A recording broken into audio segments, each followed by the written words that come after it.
Hello everybody. तो आज अपन start करते हैं 12th का फर्स्ट चैप्टर ह्यूमन रिप्रोडक्शन। और मेरा भी फर्स्ट लेक्चर है, यूट्यूब के ऊपर फर्स्ट लेक्चर ही डाल रहा हूँ। तो अपन स्टार्ट करते हैं human reproduction. Human reproduction start करें इससे पहले अपन जान लेते हैं कि इसके अंदर जो ह्यूमन रिप्रोडक्शन चैप्टर है उनके अंदर कौन कौन से टॉपिक्स अपन कवर करेंगे, उनका ओवरव्यूज लेंगे। फिर बाद में अपन उन टॉपिक्स को वन बाय वन डिटेल के अंदर पढ़ेंगे। तो आपको पहले मैं ओवरव्यू दूंगा कि अपन इस चैप्टर के अंदर कौन कौन से टॉपिक्स कवर करेंगे। आज के लिए सिर्फ इतना ही होगा कि मैं आपको इस चैप्टर के सिर्फ टॉपिक्स बताऊंगा जो कि अपन इसके अंदर कवर करेंगे, और बाकी जो डिटेल है अपन नेक्स्ट लेक्चर से स्टार्ट करेंगे। तो अपन स्टार्ट करते हैं ह्यूमन रिप्रोडक्शन। तो इसके अंदर सबसे जो पहला टॉपिक आएगा अपना ह्यूमन रिप्रोडक्टिव ऑर्गन, यानी कि अपन जो फर्स्ट टॉपिक पढ़ेंगे वो पढ़ेंगे अपन ह्यूमन रिप्रोडक्टिव ऑर्गन्स के बारे में। ठीक है, दो प्रकार के ह्यूमन रिप्रोडक्टिव ऑर्गन्स होते हैं ह्यूमंस के अंदर। Male reproductive organ and female reproductive organ. Reproductive organ, ठीक है। और मेल रिप्रोडक्टिव ऑर्गन के अंदर अपन पढ़ेंगे टेस्टिस। मेनली सबसे इंपॉर्टेंट जो है इसके अंदर मेल रिप्रोडक्टिव ऑर्गन के अंदर वो टेस्टिस है, तो टेस्टिस पढ़ेंगे। और फीमेल रिप्रोडक्टिव ऑर्गन के अंदर मेनली अपन ओवरी की बात करेंगे। ठीक है, इनकी सबकी डिटेल पढ़ेंगे अपन बाद में। अभी तो मैं यही बता रहा हूँ कि अपने को जो ह्यूमन रिप्रोडक्शन चैप्टर है उसके अंदर कौन कौन से टॉपिक कवर करने हैं, और फिर बाद में अपन नेक्स्ट लेक्चर से इन टॉपिक्स की डिटेल पढ़ेंगे और चैप्टर को एंड करेंगे लास्ट में। और जब टेस्टिस अगर पेयर में है तो उनको बोलते हैं टेस्टिकल। टेस्टिस पेयर में होंगे तो उसको बोलेंगे अपन टेस्टिकल, यानी कि वन पेयर टेस्टिस जो है मेल रिप्रोडक्टिव ऑर्गन्स के अंदर पाए जाते हैं। और टेस्टिस जो होता है वो सिंगल टेस्टिस के लिए यूज होता है। और ओवरी जो होता है वो सिंगल ओवरी के लिए यूज होता है। और अगर ओवरीज पेयर्स के अंदर है, ओवरी पेयर के अंदर है तो उसको अपन बोलते हैं ओवरीज, यानी कि one pair. Female reproductive organ के अंदर जो ओवरी होती हैं वो पेयर्स के अंदर होती हैं, वन पेयर ओवरी पाई जाती हैं। ठीक है, यानी पहले अपन मेल रिप्रोडक्टिव ऑर्गन के बारे में डिटेल स्टडी करेंगे और उसके अंदर भी मेनली अपन टेस्टिस की बात करेंगे। ठीक है, टेस्टिस के अंदर फिर होता है गैमेटोजेनेसिस की प्रोसेस। गैमेटोजेनेसिस की प्रोसेस स्टार्ट होती है टेस्टिस के अंदर और ओवरी के अंदर। गैमेटोजेनेसिस, यानी कि गैमेटोजेनेसिस की प्रोसेस के बारे में अपन पढ़ेंगे। जब इन टॉपिक्स को अपन कवर कर लेंगे उसके बाद जो गैमेटोजेनेसिस होता है टेस्टिस के अंदर, अगर गैमेटोजेनेसिस हो रहा है तो उसको अपन बोलते हैं स्पर्मेटोजेनेसिस। स्पर्मेटोजेनेसिस। अगर ओवरी के अंदर गैमेटोजेनेसिस हो रहा है तो उसको अपन बोलेंगे oogenesis। ठीक है, यानी कि गैमेटोजेनेसिस की प्रोसेस को डिटेल में पढ़ेंगे। फर्स्ट टॉपिक मेल रिप्रोडक्टिव और फीमेल रिप्रोडक्टिव ऑर्गन, फिर इनके अंदर भी जो टॉपिक्स आते हैं टेस्टिस, ओवरीज, और फिर बाद में अपन गैमेटोजेनेसिस की बात करेंगे जहां पर स्पर्मेटोजेनेसिस बोलते हैं। अगर टेस्टिस से अगर गैमेट्स का फॉर्मेशन होता है तो उसको अपन स्पर्मेटोजेनेसिस बोलते हैं। अगर गैमेट्स का फॉर्मेशन ओवरी से हो रहा है तो उसको oogenesis बोलते हैं। यानी कि स्पर्मेटोजेनेसिस से क्या बनेगा,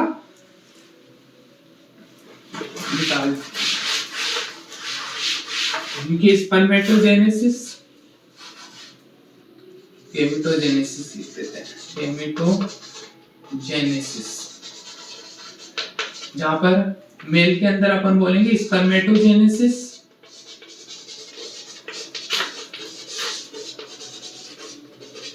और फीमेल के अंदर बोलेंगे oogenesis।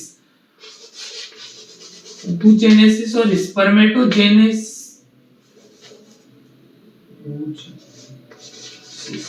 स्पर्मेटोजेनेसिस और oogenesis की प्रोसेस खत्म होने के बाद क्या बनते हैं? स्पर्म बनते हैं, जिनको अपन गैमेट कहते हैं। गैमेट का फॉर्मेशन होता है स्पर्म और ओवा। और ये दोनों जो गैमेट्स होते हैं वो क्या होते हैं? हैप्लॉइड होते हैं। अब ये दोनों टाइप के गैमेट्स क्या करते हैं? बाद में जाकर क्या करते हैं? दोनों टाइप के गैमेट फ्यूज करते हैं, यानी दोनों प्रकार के जो गैमेट्स होते हैं आपस में जाकर फ्यूज करते हैं, यानी कि आपस में मिलते हैं, फ्यूज, इनका फ्यूजन होता है, जिसको अपन बोलते हैं फर्टिलाइजेशन। फर्टिलाइजेशन। अब ये फर्टिलाइजेशन हो गया है, यानी कि ओवा और स्पर्म फ्यूज हुए, दोनों टाइप के गैमेट फ्यूज होते हैं, जिसको अपन बोलते हैं फर्टिलाइजेशन की प्रोसेस। इसको भी अपन आगे जब लेक्चर बढ़ाएंगे, यानी कि लेक्चर डालेंगे इन टॉपिक्स के बारे में, तो इसको, इसकी जो मैकेनिज्म होती है फर्टिलाइजेशन की, उसको भी अपन डिटेल के अंदर पढ़ेंगे। फर्टिलाइजेशन के बाद क्या होता है? जाइगोट फॉर्मेशन होता है। क्या होता है? जाइगोट। क्या बनता है? जाइगोट, जो कि डिप्लॉइड होता है। हैप्लॉइड और हैप्लॉइड दोनों गैमेट्स हैप्लॉइड है, दोनों मिले फ्यूजन से तो डिप्लॉइड जाइगोट का फॉर्मेशन होता है। और फिर क्या होता है? इस जाइगोट से बनती है एक सिस्ट। ये जाइगोट बन गया और इसी जाइगोट से क्या बनती है? सिस्ट का, एक सिस्ट का निर्माण होता है, जिसको अपन बोलते हैं ब्लास्टोसिस्ट। ब्लास्टोसिस्ट। इसका स्ट्रक्चर इस प्रकार से होता है। इसके अंदर होती है इनर सेल मास और बाहर की तरफ भी कुछ सेल्स होती हैं। और इस इनर सेल मास से ये बाहर भी कुछ सेल्स होती हैं ब्लास्टोसिस्ट के, ये होती है इनर सेल मास। ये होता है इनर सेल मास। और इस इनर सेल मास से क्या होता है? एम्ब्रियो का डेवलपमेंट होता है। एम्ब्रियो डेवलपमेंट, सॉरी, यानी कि इस इनर सेल मास से एम्ब्रियो बनता है, एम्ब्रियो का फॉर्मेशन होता है।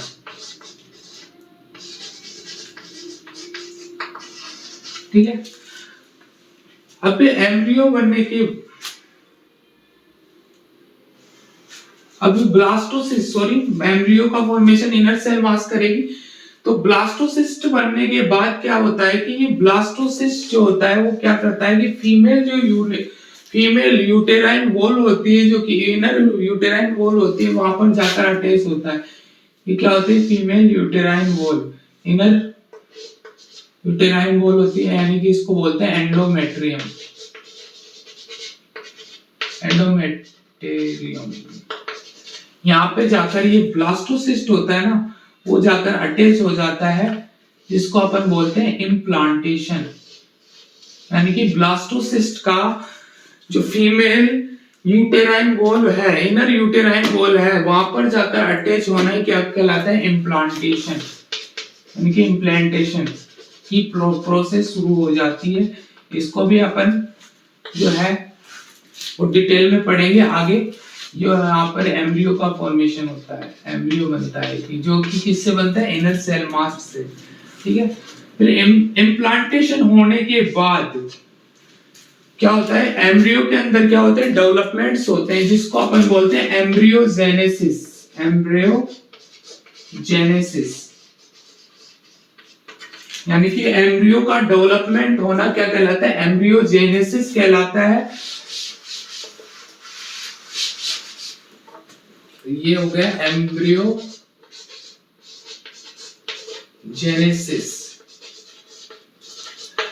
यानी कि एम्ब्रियो का डेवलपमेंट। Embryo development.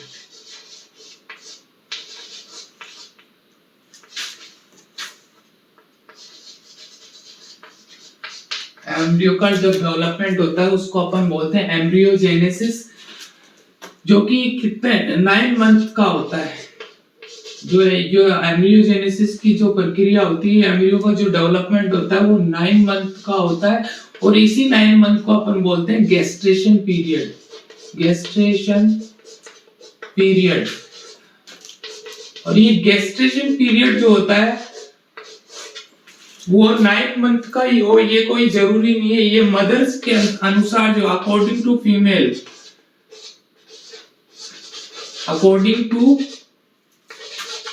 चेंज होता रहता है, यानी कि अकॉर्डिंग टू फीमेल चेंज होता रहता है। कोई जरूरी नहीं है कि 9 मंथ का ही गेस्टेशन पीरियड हो, ये बदल भी सकता है अकॉर्डिंग टू फीमेल।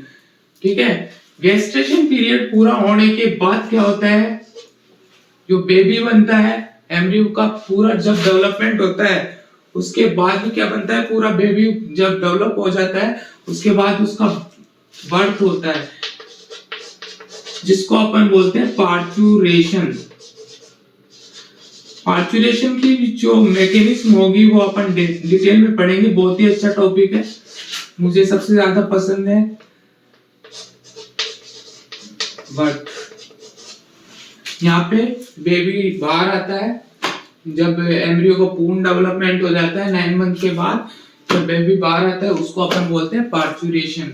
बहुत अच्छा टॉपिक है, आगे अपन जब पढ़ेंगे तो बहुत मजा आएगा। इस टॉपिक के अंदर मेरा बेस्ट यानी कि ह्यूमन रिप्रोडक्शन का सबसे बढ़िया जो टॉपिक मुझे लगता है वो पार्चुरेशन लगता है।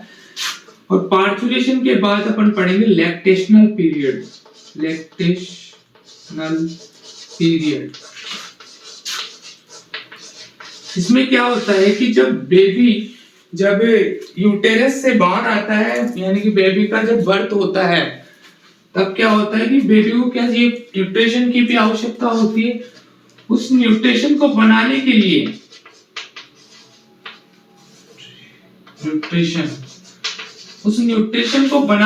क्या होता है कि जो फीमेल होती है उसके अंदर क्या होता है, हार्मोनल चेंजेस होते हैं, जिसके कारण जो फीमेल की मेमरी ग्लैंड होती है,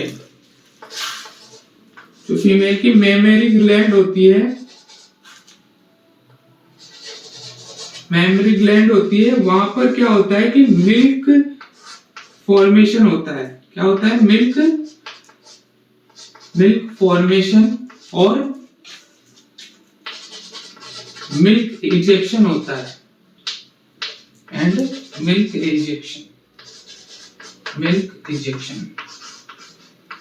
ठीक है, यहाँ तक पढ़ेंगे और यहाँ पर जो चैप्टर होगा वो एंड हो जाएगा। और लैक्टेशनल पीरियड के बारे में बता दें कि जब बेबी का बर्थ हो जाता है उसके बाद बेबी को न्यूट्रिशन की आवश्यकता होती है, तो लैक्टेशनल पीरियड स्टार्ट होता है फीमेल के अंदर, जहाँ पर हार्मोनल चेंज होते हैं फीमेल के अंदर, जिससे जो मेमोरी ग्लैंड होती है फीमेल की, उसके अंदर क्या होता है, मिल्क फॉर्मेशन और मिल्क इजेक्शन जैसी प्रोसेस शुरू हो जाती है, जिनको अपन डिटेल के अंदर पढ़ेंगे।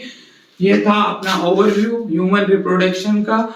और अगला जब लेक्चर स्टार्ट करेंगे तो अपन जो मैंने टॉपिक्स बताए हैं ह्यूमन रिप्रोडक्शन के अंदर जितने भी, तो उनको 1 बाय 1 अपन पढ़ते चलेंगे और आप पढ़ते रहिए। अगर आज का लेक्चर आपको मेरा अच्छा लगा, कम ड्यूरेशन का है, लेकिन जैसे जैसे अपन आगे बढ़ेंगे तो इस ड्यूरेशन को बढ़ाते चलेंगे। तो अगले लेक्चर के लिए आप तैयार रहना। अगला लेक्चर जो है वो अपना नेक्स्ट डे डालेंगे। तो तब तक के लिए थैंक यू। तो thank you all of you. मिलते हैं अगले लेक्चर के अंदर, तब तक के लिए बाय।